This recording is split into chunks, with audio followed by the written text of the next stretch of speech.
คอยสิมาต่อเป็นคลิปที่2เป็น EP ที่2สอนลงมอดของ MLVB เนาะจึงมีคนหนึ่งเพิ่นว่าของค่อยคือบ่ได้คือกันแต่คือบ่ได้แต่มาเบิ่งคลิปนี้ก็สิสอนให้เข้าใจในคลิปนี้เลยเริ่มเลยละ เข้าไปในแอปคือเก่าละซิซุกุคือเก่าละเข้าไป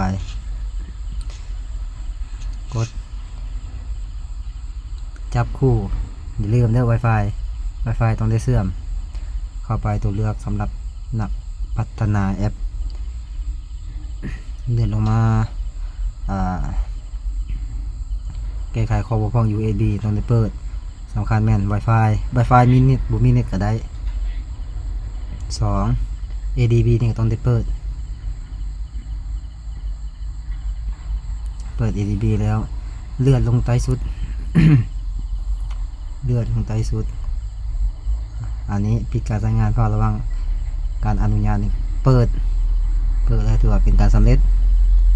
ออกอีกตัวหนึ่งปรับเริ่มมาเริ่มเฮ็ดตามขั้นตอนนี้ได้แน่นอนนี่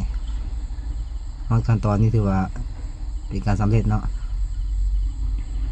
เอามาออกจากแอปนี้มาเข้าแอปตัวนี้เข้าไปเลยนี่ก็จะเลือกอาลูกาลงเบิงอาลูกานี่เอาทางจิโร่พอหรือตัวไหนดีเนาะ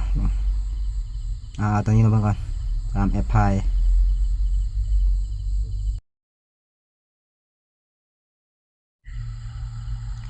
ถ้าขึ้นแบบนี้ก็ถือว่า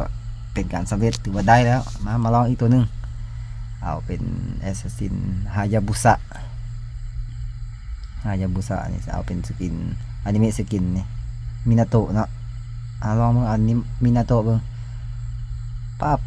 กดแอปพายคือเก่าถ่าแป๊บหนึ่งปั๊บ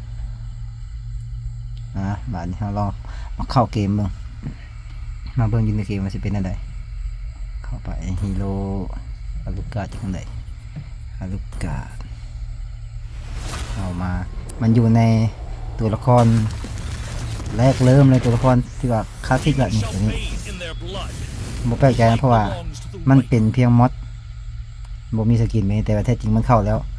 มันเป็นเพียงมอดภาพลวงตาของเฮาเท่านั้นเองมันเพราะนั้นมันจังบ่ได้ทึกแบนเข้าแล้วนี่สกินแบบนี้คนอื่นบ่เห็นนะเฮาแต่ไม่แต่เฮาเห็นเพียงคนเดียวเท่านั้นแหละเพราะว่ามันเป็นเพียงมอดของห้องมอดนี่แหละห้องมอดจึงบ่ได้ทึกแบนนะมาเบิ่งฮายาบุสะบัดนี้ฮายาบุสะนี่ถือว่าโอเคเข้าได้แบบนี้อยู่ว่าเข้าแล้วฮายาบุสะนี่ก็มาเบิ่งสกิลมันสิเป็นจังได๋สวยงามอยู่เบิ่งฮอตคันนี้คือสิเฮ็ดเป็นอยู่แล้วเนาะส่วน Wi-Fi ที่ว่าบ่มีอินเทอร์เน็ตออกจากแอปซิซุกุแล้วมันปิดใช้เครือข่ายมือถือเลยก็ได้คัน Wi-Fi ไปมีเน็ตมันบ่ปิดก็ได้คันว่าบ่มีเน็ตแล้วตอนได้ปิดใช้ข้อมูลมือถือในการแอปพลายถ้านั้นมันบ่ได้ถ้าบ่เฮ็ดแบบนั้นถ้ามีเน็ตแล้วบ่ออกก็ได้คันว่าบ่มีเน็ตแล้วจะออกมาจะปิดเปิดข้อมูลมือถือเจ้าสับนี้ถือว่าโอเคนะทุกคนเนาะ